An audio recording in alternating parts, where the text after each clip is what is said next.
Alright, YouTube, I am feeling somewhat better. My fever is beginning to break, so I can, make videos. But it's really sunny and warm out, so I'm thinking I need to get some sun in a little bit. So I'll probably make one or two videos here in the morning and then leave it till the Minecraft evening or something like that. I just thought it was time to extrapolate what you see currently happening with this so-called scandal, which is, purely fake news. Regarding Trump. We can extrapolate that, and I'd like to deliver a little bit of a message here to other significant content creators on YouTube and elsewhere. I'm talking people like the Golden One, Ramsey Paul, talking about Sargon, Malnu, people like Ben Garrison, if they write cartoons, make YouTube videos, Black Pigeon Speaks, Razor Fist. There are a whole bunch of people, H.A. Goodman, it's all over the political spectrum. I foresee years of attacks on our credibility, too. I don't think that this just ends with, oh, Trump is scary, Trump is controlled by Russia, therefore we're going to release fairly obvious smear material against him in a blind rage because we happen to have been bested in the election. What you see now is the establishment politicians and establishment media have hyped up the concept that Trump is evil so much that people actually get bored. If they report on something that's normal, people get bored. They've turned more and more and more into clickbait. They've actually become that which they were originally trying to fight. When they realized how lucrative clickbait was, groups like CNN, MSNBC became little more than InfoWars on steroids with larger budgets. You can see it on TV. You can see it online. Now, in the past, what the legacy media especially has always done, and what the establishment politicians do now, the legacy media and political movements, is squash people out by trying to buy them up, or trying to blackmail them, or trying to censor them outright if they're unable to do one of those. Why would we think that on social media it's going to be any different?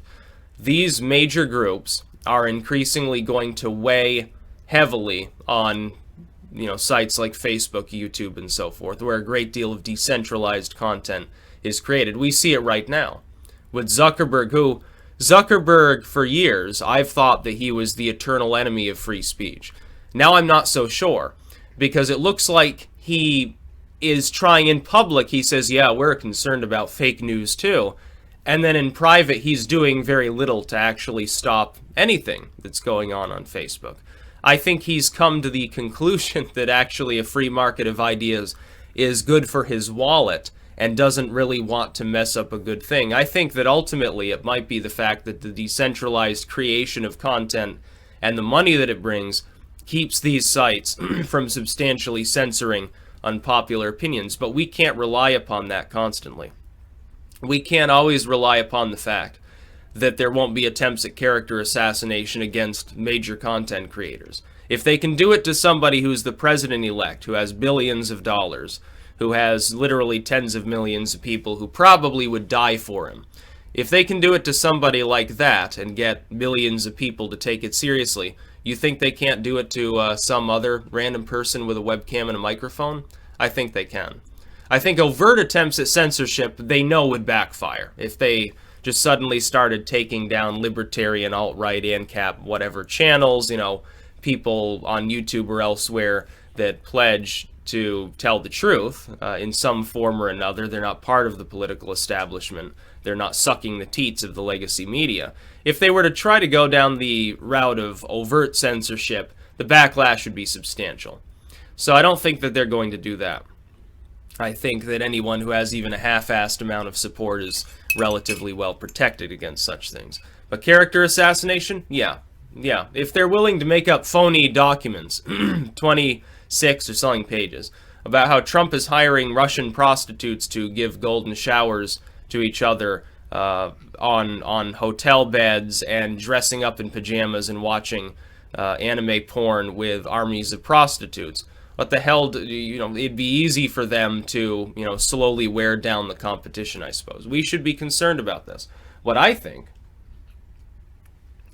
my suggestion, is that those of us who follow generally anti-establishment ideologies, whether they're left or right, it doesn't really matter, libertarians, actual progressives, which are few and far between, nationalists of various brands, primitivists, and so forth.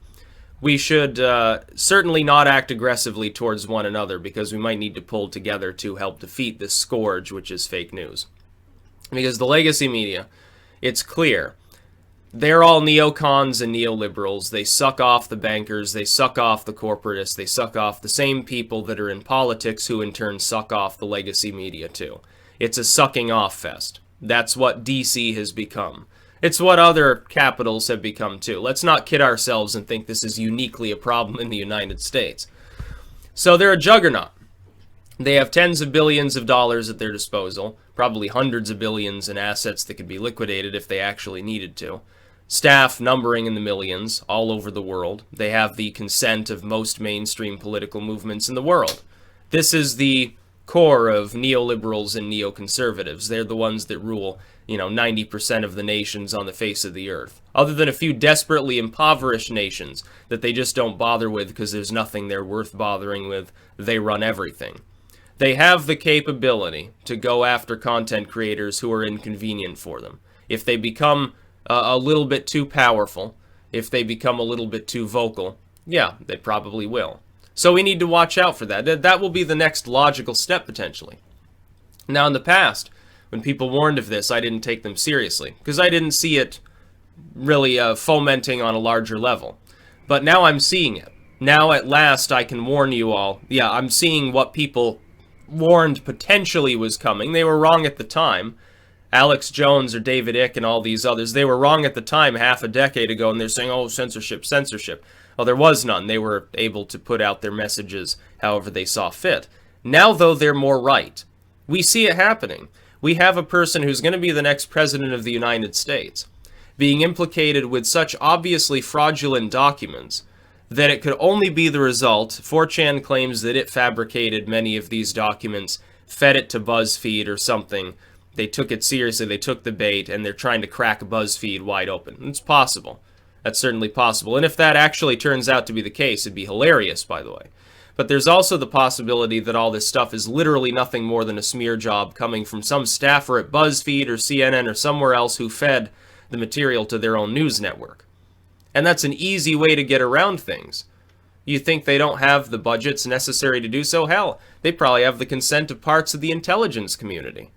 There are probably people in the CIA or FBI or wherever that simply don't like Trump. They've actually swallowed the bait and think he really is the next Hitler. Some mid-level FBI agent, you think that they can't forge documents like this? Submit them to BuzzFeed? Of course they can. Be easy for them. Apparently I could do this too. I just have to print them out, scan them again, put a few watermarks on it that look, halfway official. Say, oh yeah, I've got a big story for you. Donald Trump is eating children or something like that. Meanwhile, here's how we know something truly fishy is going on. At the same time that the media is willing to report utterly unsubstantiated, utterly unproven claims that rise to the level at which the average person wouldn't even consider them possibly credible. At the same time that they're willing to report upon this as though it might be true, and some of them, they take an easy way out. They say, well, we can't verify this, but Trump is certainly one that would be into this sort of stuff, which is more of a smear job itself as well, and plausible deniability for when the story turns out to be bogus. At the same time they're doing that, they spent months deriding WikiLeaks, saying it couldn't possibly be the case that the DNC was corrupt. It couldn't possibly be the case that Podesta and other staffers didn't like Chelsea Clinton, that Hillary Clinton was taking money from foreign entities. They didn't even report on it. Here you have yellow journalism. We've seen it before. It's not unprecedented. This is like Tammany Hall era stuff. No, we're going to report everything bad about the person that we don't like. They're too honest. They're not sucking off our money, whatever it happens to be. We're going to hammer them with character assassination. Oh, we've got unverified reports that we saw Joe Schmo sucking off Chinamen in the alley behind Tammany Hall, something like that. Meanwhile, we're not going to report any of the dirt on the actual dirty candidate. We've seen it before. It's easy. It's not difficult to understand why this would happen. It's all about money. It's not about any world conspiracy. It's about money and power, and those two go hand in hand. So to all of the other significant content creators on YouTube, you've got however many fans you have. You put you talk about news, you talk about whatever you're talking about. Yeah, we may be targeted next, honestly. It wouldn't be outside of the realm of possibility. We've begun to overthrow the mainstream media anyway. You look, the story gets broken by BuzzFeed, CNN, and so forth, and they report on it as though it's magically verified with their disclaimers saying, oh, but it actually isn't, so you can't sue us, ha ha ha. Where's the real story happening? It's happening on Twitter and YouTube and Facebook. It's happening among the little people, spreading news around, analyzing it, saying they either do or do not believe it, what it indicates to them. That's where the real story's happening. It's a shit fest. It's a freak show. I knew when I went to bed last night, and I didn't get that much sleep because I was still feverish, woke up in a cold sweat. The pillow was fucking soaking. You wouldn't believe it. I knew when I woke up, it would be a freak show. It'd be 10 times worse than when I went to bed. Lo and behold, it is. They're talking about the CNN is reporting on this as though it's true. Or as though it's likely true. Or as though, oh yeah, there's the possibility that this is true because intelligence agencies, they never lied to anybody. They've been lying for months now about Trump's Russia connections. I do not believe the claim. I have seen no evidence of this claim. This is so over the top. It's not evidence of anything except for the possible fabrication of these documents by somebody on 4chan. Why would I take it seriously?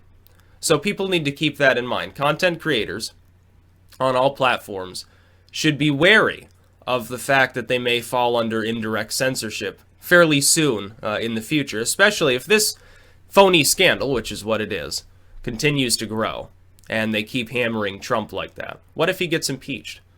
What if he gets removed from office? What if he never gets a chance to really govern? What if they get enough Republicans fooled into voting in favor of that? It would plunge this country into civil war. You'll be fighting in the streets at that point. That would not be good. And that looks like what some of them are trying to maneuver towards. I don't think it's likely, but what if they pull it off? They don't even realize how dangerous this is.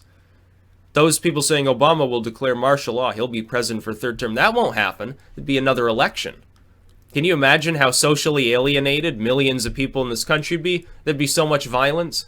There'd be so much chaos, so much confusion. There'd be a little, the soccer moms would be crying in the street and so forth. Oh, my children's future, oh. That's what would happen. So keep that in mind. There's more at stake here than just dank memes or something like that. Our memetics have begun to bleed over big time into the real world. It's propaganda. That's what we're creating. We've just gotten better at it. To the point at which the internet primarily is driving public consciousness, and not the legacy media. Legacy politicians, nobody cares what they say. Nobody trusts them. They vote for them because they happen to be incumbents. It doesn't mean that they like them, which is retarded in itself. People shouldn't be even doing that, but they do. So keep those things in mind, I suppose. That's about all. Peace out.